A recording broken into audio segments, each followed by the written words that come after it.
Yo, what's up mga bossing? It's your boy Mac again and another content na naman tayo. Ang ganap pala natin ngayon ay para sa mga newbies dyan. Yan.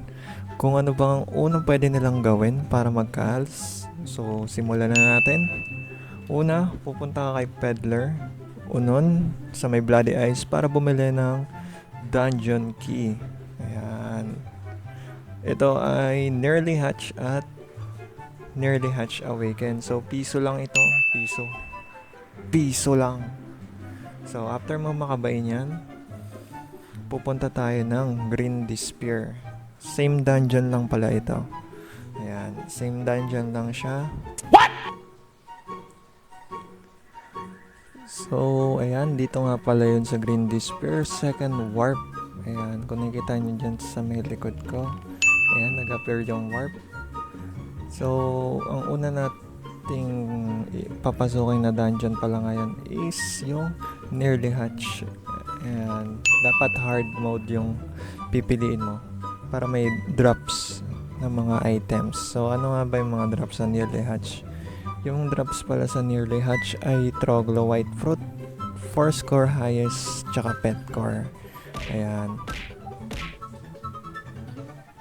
So, ang gagawin mo lang dito, spam ano ka lang, spam BM3 lang or BM2 para mabilis mo ma-clear yung dungeon. 'Di ba? So, ayan, mabilisan lang tayo niyan. Saglit lang. Kahit newbie set, sobrang bilis. Mabilis din naman, sobrang bilis. Mabilis din naman. Pero mas mainam kung may item ka talaga. Ayan. Diba? Saglit lang. Siguro yung makukuha mo dito pag natapos mo sa 1M ata per run. Tapos additional na din yung Troglo White Fruit. Each set is 127. Pwede mo mabenta sa market ng 10 to 15M. Ganon yung presyo.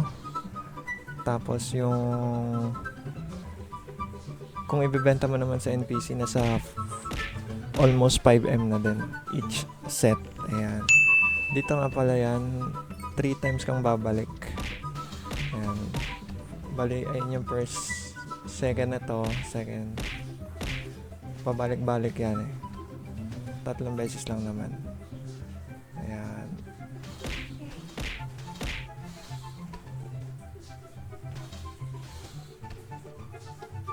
So, ayan, after mo matapos nitong final boss, may drop yan. Pwedeng mag-drop ng carpet. Ayun o, may drop na carpet nga. So, ayun, after mo matapos, may marireceive kang 1M ALS, tapos 4 points na DP. Tapos, sunod na papasukin pala natin dito is yung Nearly Hatch Awaken. Yun, sa Nearly Hatch Awaken, ayan, pang-apat siya sa list. Dito sa Nearly Hatch, medyo may konting katagalan kasi sa first part ng dungeon is kailangan matapos mo muna itong ano ba tong response ng mga mobs. Siguro abutin to ng last 3 minutes something. Ayan, para lumabas yung final boss dyan. Ang drop pala dito is Troglo Golden Fruit, tsaka upgrade core highest, tsaka pet core dun sa may final boss. Same amount lang din ng ng white Troglo, yung amount ng Troglo Golden Fruit. Nasa siya, 4.9. Ayan. Pero madali lang naman to i-run. Hindi ka mahihirapan. Mas ko dito na mag-ALS farming. Ayan. Kasi nga, mas marami yung mobs kaysa dun sa una, sa sa Nearly Hatch lang. Sa Awaken kasi mas marami yung mobs. Ayan. So, unli spam ka lang dito kung gusto mo mag-ALS farming. Mamili ka na lang. Pero ang kasi, ang pinagkaiba kasi netong dalawa, mas mabenta kasi yung tawag dito, yung white.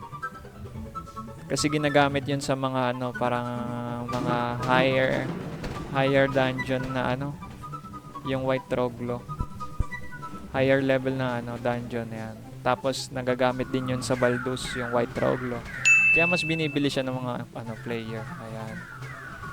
Mas mabebenta mo siya ng mas malaki kaysa dito sa sa Golden Fruit. Same amount lang naman siya, nasa din. Ang Golden Fruit pala, ang amount pala nito is nasa 10 to 15 din. 10 to 15 M per set pag sa player mo binenta. Ayan. Tapos dito sa final boss pala, ayan, di mo na kailangan magpabalik-balik dahil mag-spawn na lang siya ng ng kusa. 3 sunod din yung boss. Ayan. Boss with a box. Ayan o. Box. Box. Ayan. Napaka lang naman ito. Napakadali lang naman itong tapusin. Kahit newbie ka matatapos mo to at matatapos. Ayan. Same lang din yung rewards niya. 1 MALs and 4 points DP point. Ayan. Sana nagustuhan nyo to guys ang aking video content for today's video. Ayan. Kung nagustuhan mo, pa-like and share naman. Baka naman. Diba? Baka naman. So, ayun. Pag umabot pala itong video na to ng 100 likes, 100 shares, and ayan.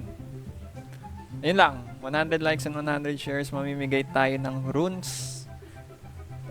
Ipopost ko na lang yung runes na mapapanalunan kung ano. Kaya, guys, pa-support. Like and share. Peace out. Thank you.